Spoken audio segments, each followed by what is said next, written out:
Bonjour à toutes et à tous, c'est Fourbi, j'espère que vous allez bien, que vous êtes déjà dans l'ambiance. Aujourd'hui on se retrouve pour une histoire qui m'a été demandée énormément sur les réseaux sociaux, que ce soit sur Twitter, sur TikTok, sur les commentaires de la chaîne YouTube. Je vais vous parler de l'histoire de Mario.exe. Pour ceux qui connaissent ma chaîne, qui ont déjà vu l'histoire sur Sonic.exe, je vous invite à me dire à la fin de la vidéo dans les commentaires quelle est l'histoire que vous avez préférée parmi les deux. On passe tout de suite à la vidéo.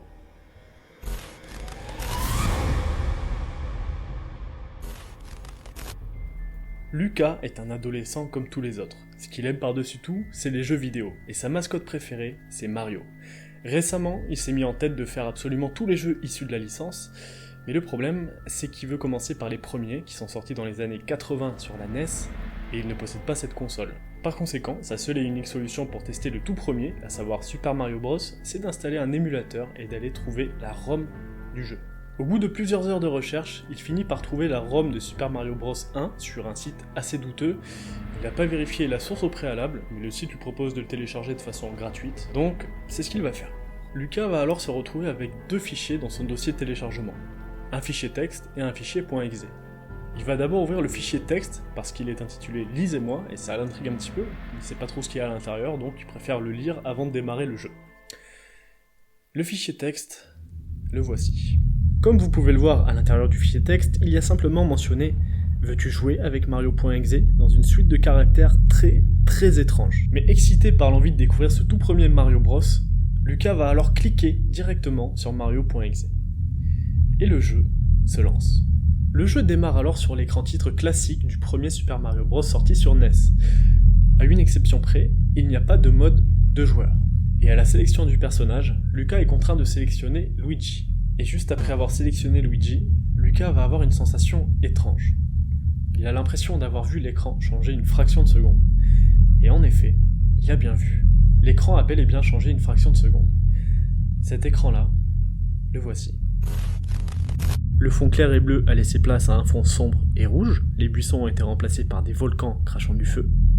Sur le haut de l'écran, le nom du monde a changé, l'icône de pièce est devenue blanc, et à la place du temps, il y a la mention Kill.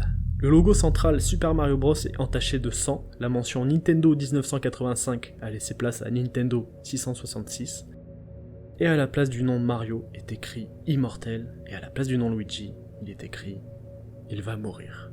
Le top score est lui aussi remplacé par God5403. Mais le plus troublant là-dedans, c'est Mario lui-même qui semble beaucoup plus sombre qu'à l'ordinaire. Ses yeux ont été remplacés par deux points rouges brillants au milieu d'orbites noires. Le jeu se lance, et là aussi, il y a des éléments assez bizarres. Luigi commence avec 5 vies, normalement il n'y en a que 3, et il commence comme s'il avait déjà pris un champignon, il est déjà grand. Bon, ça va pas trop affoler Lucas, parce qu'au final c'est une version qu'il a téléchargée de façon un peu illégale sur internet, et du coup il se dit que c'est une version pirate, il peut y avoir des bugs, étant donné que c'est pas censé tourner sur PC à la base. Lucas va donc continuer à jouer, comme si c'était tout à fait normal, mais là aussi il va y avoir quelque chose d'étrange.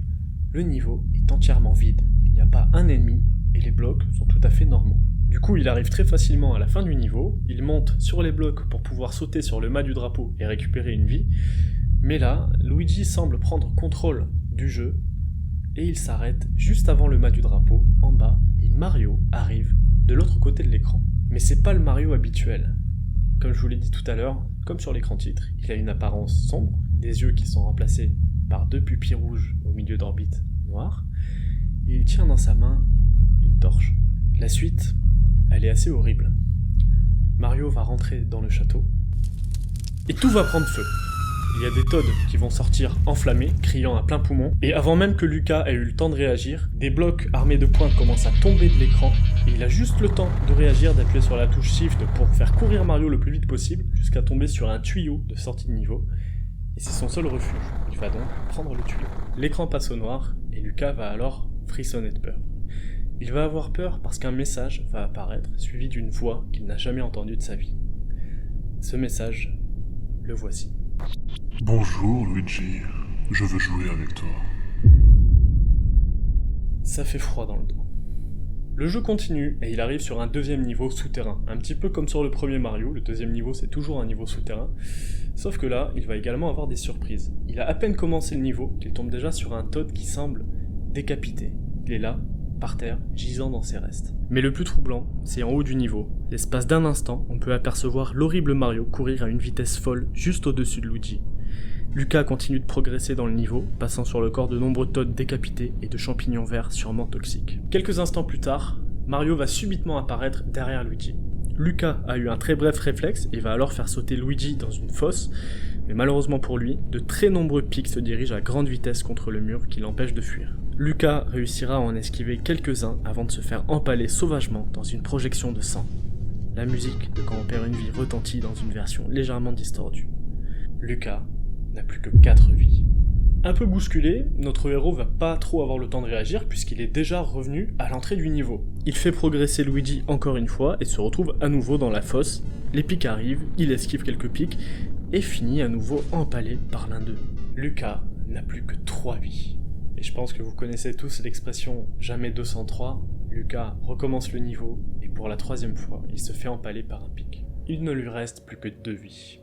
Ne baissant pas les bras, Lucas progresse à nouveau dans le niveau et il va alors avoir une idée.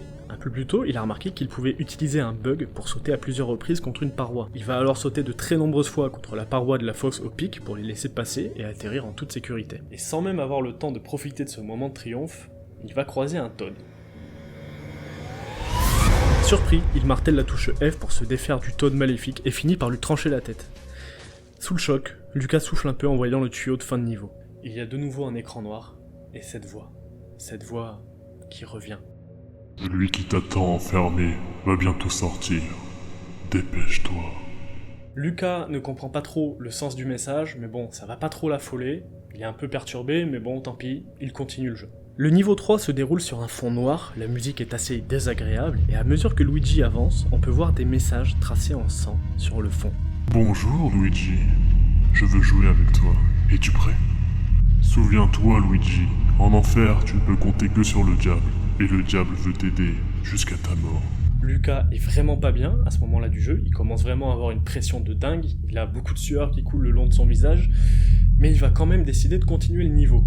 Il va essayer de suivre les plateformes, et malheureusement, il va finir par en manquer une, et Luigi va s'écraser des centaines de mètres plus bas. Lucas n'a plus qu'une vie. Après un long moment de tryhard, il arrive à passer les plateformes et arrive enfin sur un sol dur sans obstacle. Au bout du niveau, il tombe sur un château inaccessible avec un message sur le côté. Luigi, regarde derrière toi.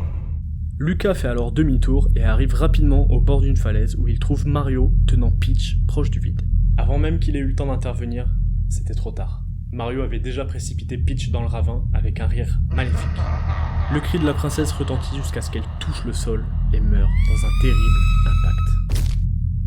Sans laisser le temps à Lucas de comprendre la situation, Mario se retourne sur Luigi et essaye de le tuer. Lucas a eu le réflexe de sauter par-dessus Mario et de rejoindre le château le plus vite possible pour quitter le niveau. Il a alors le droit à un message. C'est ton tour, Luigi. Nouveau niveau, Lucas arrive désormais dans un château dans le monde E-0. Derrière lui, on peut apercevoir des pentagrammes et l'écran est régulièrement envahi par des parasites blancs. Des parasites de plus en plus présents.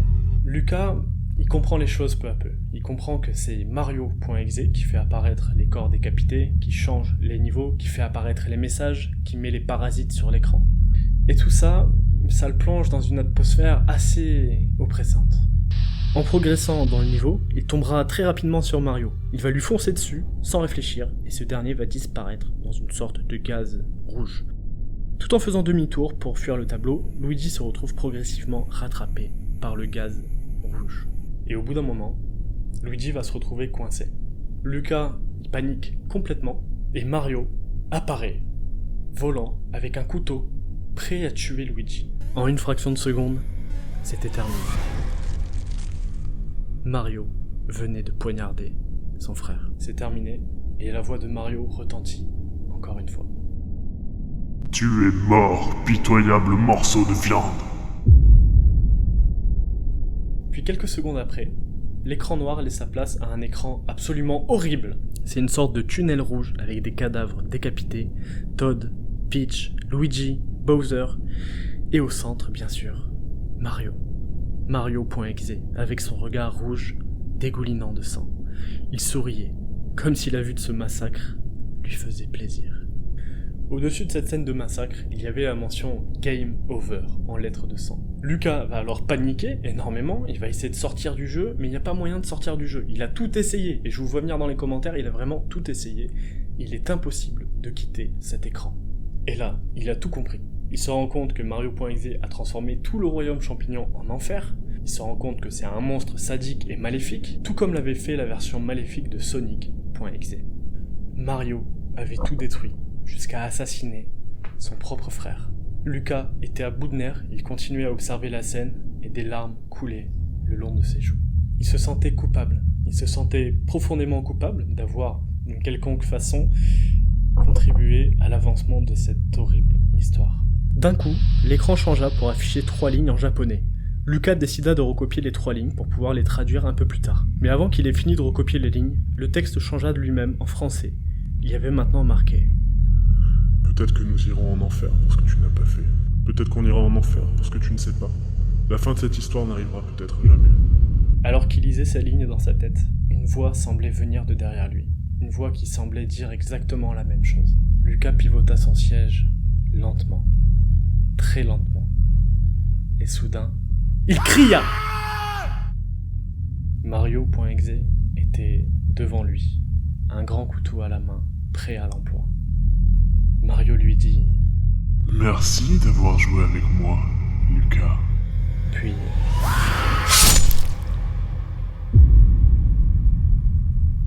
plus personne n'a revu Lucas depuis ce jour.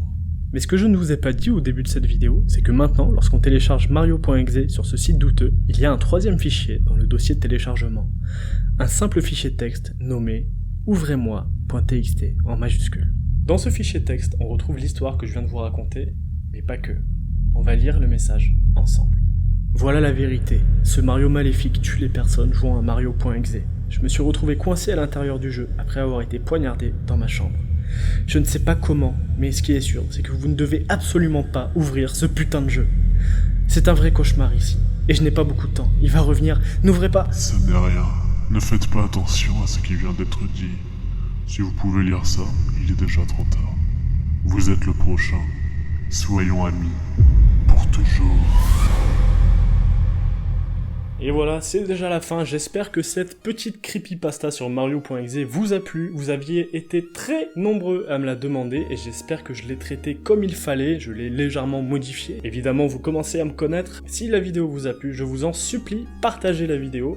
Parlez-en à vos amis. On est bientôt 10 000 sur la chaîne et j'aimerais beaucoup atteindre cet objectif avant la fin de l'année. Donc si jamais vous voulez y contribuer d'une façon ou d'une autre, allez-y, et n'oubliez pas de me dire dans les commentaires quelle est l'histoire que vous avez préférée entre Mario.exe et Sonic.exe. On se retrouve dans 15 jours pour la prochaine vidéo, il ne me reste plus qu'une chose à vous dire, bisous!